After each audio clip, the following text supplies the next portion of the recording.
guys, come on, shut up. Sorry, champ. It was Jerry. Mike Tyson no entró a prisión como una víctima. Entró cargando odio, rabia, traición. Una historia tan jodida que si no fuera real pensarías que es inventada. Lo traicionaron antes de entrar, lo intentaron destruir adentro. Y lo que vivió en esa cárcel es tan salvaje que hasta hoy lo sigue persiguiendo. Pero quédate hasta el final porque lo que pasó con los supremacistas blancos, lo que vivió en aislamiento, lo que terminó haciendo en la celda más oscura de ese infierno, nadie te lo ha contado así. Antes de poner un pie en prisión, Mike sabía que iba a acabar encerrado. No se hizo ilusiones, no buscó esperanza. Fue directo al teléfono. Llamó a la madre del niño que creía suyo. Le dijo que iba a mandarle $100,000 ahora mismo y que cada mes, desde la cárcel, le mandaría más, porque quería asegurarse de que ese niño no sufriera su ausencia. ¿Y qué hizo ella? Contrató un abogado y lo demandó por millones. Así, sin pestañear. Y cuando llegaron a juicio, la defensa de Mike pidió una prueba de ADN, y el resultado explotó como una granada en la sala. El niño no era suyo. Todo ese amor, todas esas fotos, todas esas portadas, todo eso era una mentira disfrazada de familia. Mike estaba roto, humillado, traicionado. Y mientras él se preparaba mentalmente para sobrevivir tras las rejas, esa mujer seguía persiguiéndolo como si fuera una sombra con dientes. Lo torturaba, lo acosaba, lo dejaba sin aire, y él mismo lo escribió después. Eso me pasa por meterme con la basura equivocada.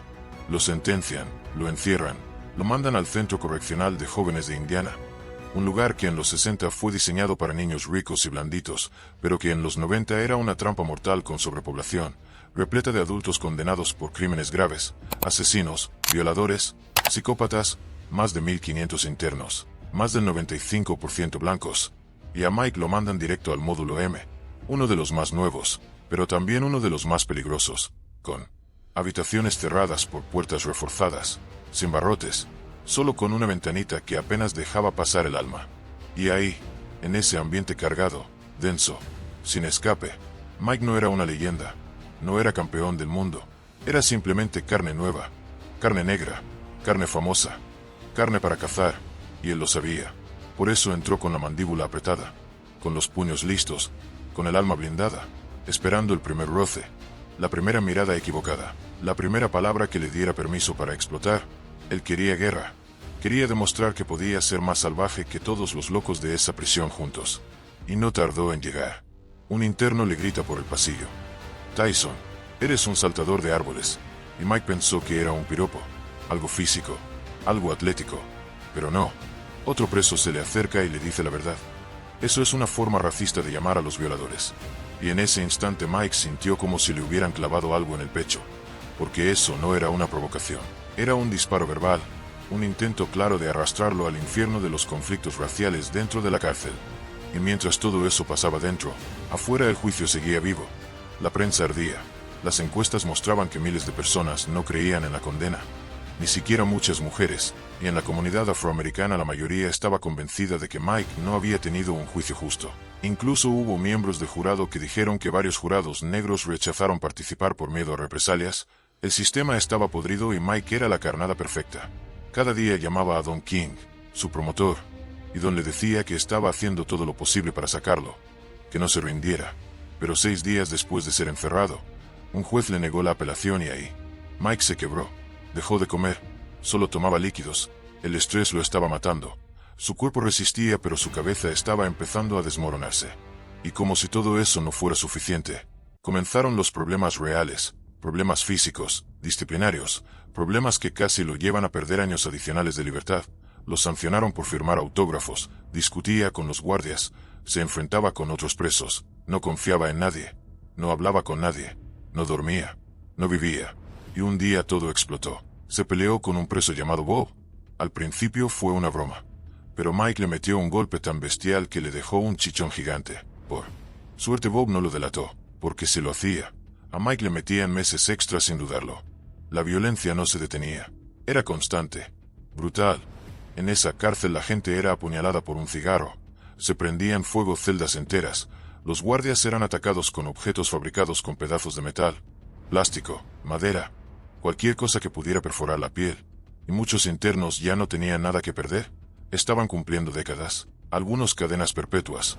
No les importaba nada, absolutamente nada. Mike ya no dormía, apenas hablaba. Su paranoia estaba fuera de control.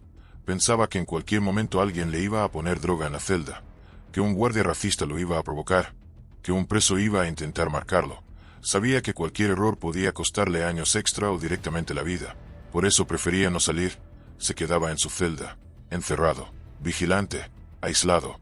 Y en esa tensión, todo explotó. Un día discute con un guardia. Uno de esos que lo miraban con odio desde el primer día. Palabras van, palabras vienen. La cosa escala rápido. Otros internos se involucran. Los supremacistas blancos de otro módulo creen que uno de los suyos está en peligro y se lanzan a defenderlo. El caos estalla. Gritos, empujones. El ambiente se pone tan denso que los guardias pierden el control y tienen que cerrar toda la prisión. El alboroto fue tan grande que a Mike lo sacan del módulo y lo mandan directo al hoyo. El hoyo es el fin del mundo. Una celda mínima, 6 por 9 pies, un colchón que te quitan de día, un inodoro de metal, la luz encendida las 24 horas, sin ventanas, sin aire, sin tiempo. No sabes si es de día o de noche. Ahí no hay ruido, no hay voces, no hay nada, solo tus pensamientos y el eco de tu locura. Y lo más increíble es que Mike empezó a encontrar algo parecido a la calma. Lo dijo después, que ahí nadie podía molestarlo, que en ese infierno encontró un tipo de paz que nunca había sentido, que por primera vez podía pensar, respirar, estar solo sin que nadie quisiera algo de él, sin cámaras, sin flashes, sin presión, solo él con su cabeza. Pero también era un lugar que podía quebrarte por dentro, porque si no sabías manejarlo, te volvías loco, perdías la noción del tiempo. Y Mike estaba al borde, tanto que los guardias pensaron en enviarlo al módulo P, un sector reservado para los internos más violentos, los más inestables. Ahí estaban los que ya no tenían remedio, encerrados las 24 horas bajo vigilancia extrema. Y cada vez que Mike pasaba cerca, los que estaban ahí le gritaban desde las celdas: «Relájate, campeón, no. ¿Quieres acabar aquí con nosotros?»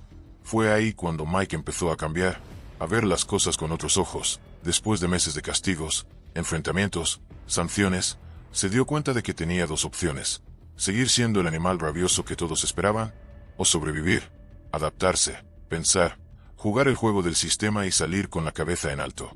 Y ese cambio empezó con Earl. Lo meten en una celda con un tipo calmado, inteligente, silencioso. Earl llevaba 15 años encerrado por tráfico de drogas, era un prisionero modelo. La administración pensó que podía ayudar a Mike, pero Mike lo recibió como recibe un pitbull a otro enjaulado, con desconfianza total.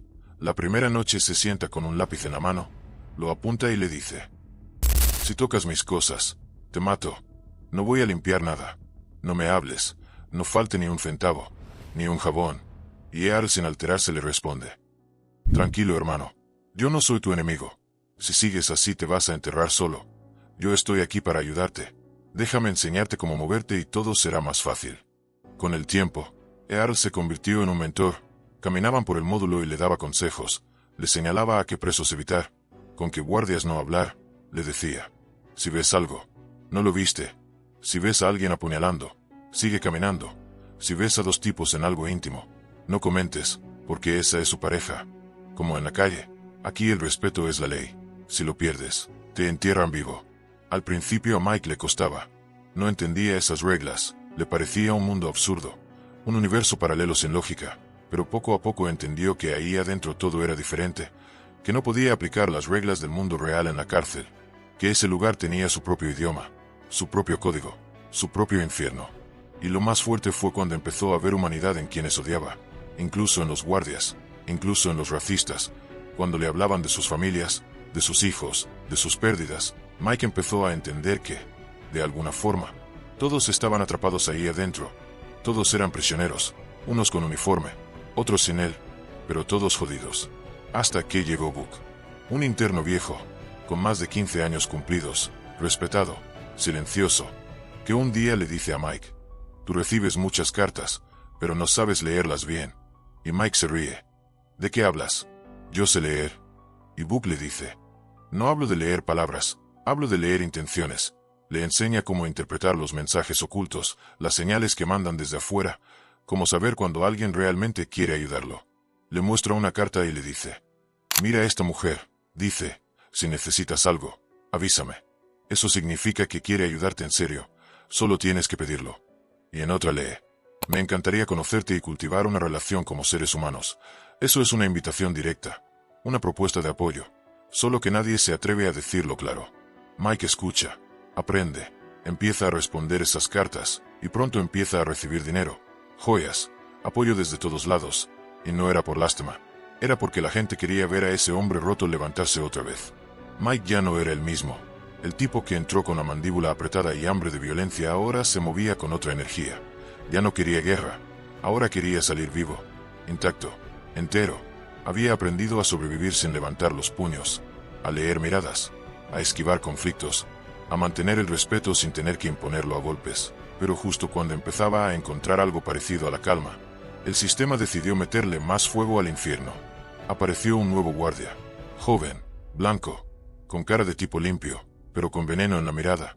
Desde el primer día se notaba que quería guerra. Lo buscaba. Lo provocaba.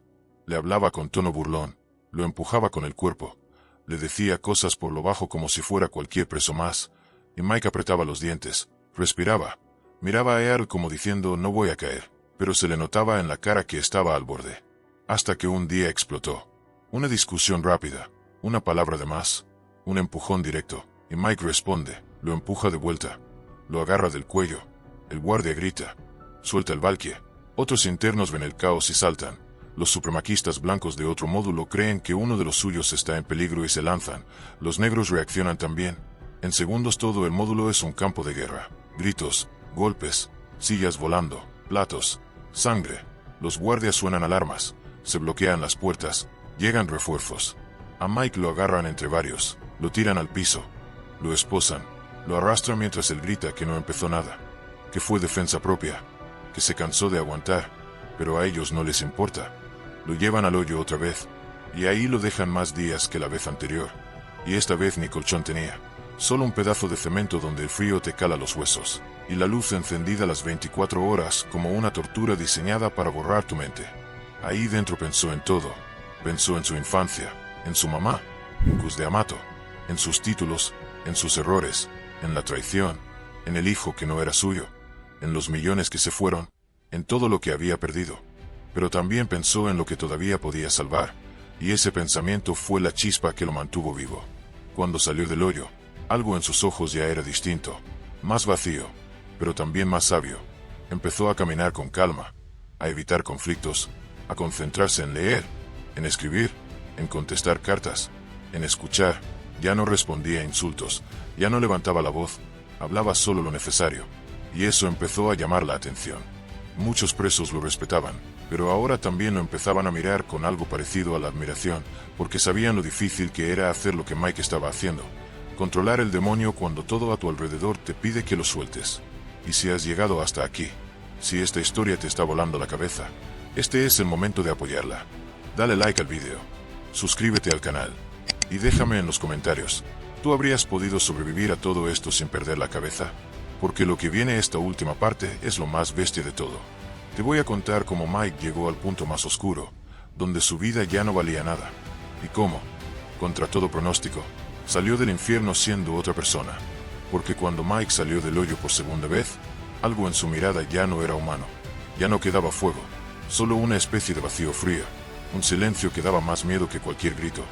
Su cuerpo estaba más delgado, sus movimientos más lentos, pero su mente, esa máquina de guerra que había estado a punto de explotar, ahora estaba en otro nivel, más calculadora, más dura, más enfocada que nunca. A partir de ese momento, Mike se volvió una sombra dentro del sistema. Hablaba poco, no discutía con nadie, no se acercaba a los nuevos, no respondía a provocaciones, y eso empezó a generar un nuevo tipo de respeto. El respeto del que no necesita imponer nada porque todo el mundo ya entendió lo que es capaz de hacer. Incluso los guardias lo miraban con otro enfoque. Ya no como el boxeador famoso, ahora como el preso que había pasado por todo, había sobrevivido al hoyo, al aislamiento, a los intentos de sabotaje y seguía caminando, con la cabeza recta, sin pedir favores, sin agachar la mirada. Los internos más jóvenes lo observaban en silencio. Algunos intentaban hablarle, acercarse, preguntarle por el boxeo, por la fama, por las peleas, pero Mike los cortaba con una sola mirada, con un gesto, con un no, seco, directo, sin explicar nada. porque ya no quería ser una figura pública, ni un ídolo, ni un ejemplo. Solo quería terminar su condena y salir entero, lo más entero posible. Y en ese proceso de silencio, de rutina, de control mental, Mike encontró algo que nunca había tenido fuera. Estabilidad, no felicidad, no paz, pero sí una forma de entender el mundo sin violencia, sin caos constante. Y eso fue lo más extraño, darse cuenta de que dentro de ese infierno había aprendido cosas que nadie le enseñó en las calles, ni en los gimnasios, ni en las oficinas de los promotores, ni en los rings con miles de personas gritando su nombre. Un día, recibió una carta distinta, de una mujer que no le hablaba de fama, ni de admiración, ni de dinero. Le hablaba de errores, de heridas, de cómo sobrevivir al odio sin convertirse en él. Y esa carta lo desarmó, porque por primera vez alguien lo estaba mirando sin miedo y sin interés, solo con empatía. Y ahí fue cuando empezó a escribir más que nunca, páginas enteras, ideas, recuerdos, frases sueltas, confesiones, todo lo que nunca había dicho, lo que había guardado durante años bajo capas de rabia, de musculatura, de orgullo, y lo escribió todo, sin filtros, sin ediciones, como si esas hojas fueran su única salida. Boog le decía que eso lo iba a salvar, que las palabras podían ser su nueva forma de golpear, y tenía razón, porque cuanto más escribía, más se liberaba, más se transformaba, y llegó un momento donde el Mike que entró a esa cárcel ya no existía más, había muerto. Lo habían enterrado entre gritos, sangre y traiciones, y ahora quedaba otro tipo, alguien más oscuro, pero también más sabio, más peligroso, más real. Cuando la fecha de salida empezó a acercarse, muchos no se lo creían, pensaban que se había ganado más años, que lo iban a retener por conducta, por incidentes, por cualquier excusa, pero no. Sus últimos meses fueron limpios, disciplinados, invisibles, ni una pelea, ni una falta, ni una queja. Y eso fue su venganza más fuerte contra el sistema. Demostrarles que podían encerrarlo, romperlo, aislarlo, pero no podían controlarlo, porque el verdadero control ahora estaba en su mente. El día que salió, la cárcel estaba silenciosa. Nadie dijo nada, pero todos lo vieron pasar, y muchos se quedaron quietos, mirándolo sin decir una palabra, solo asintiendo con la cabeza, con respeto, con esa mezcla de miedo y admiración que se reserva para los que han visto el fondo y siguen de pie. Afuera lo esperaban cámaras, flashes, periodistas, preguntas absurdas, pero Mike no dijo nada, no sonrió, no saludó, solo caminó, subió al auto, y cuando cerró la puerta, respiró como si acabara de nacer, como si por fin pudiera llenar los pulmones sin que el aire supiera a encierro. Y así terminó su tiempo tras las rejas. Mike Tyson entró como un monstruo descontrolado, rabioso, con la cabeza llena de ruido, y salió como un hombre completamente distinto, con cicatrices nuevas, pero con el alma en otra frecuencia. No mejor, no peor, simplemente más profunda, más viva. Y ahora sí, si esta historia te gustó, si la viste entera, si algo te removió por dentro, dale like, suscríbete al canal y comenta cuál fue la parte que más te impactó.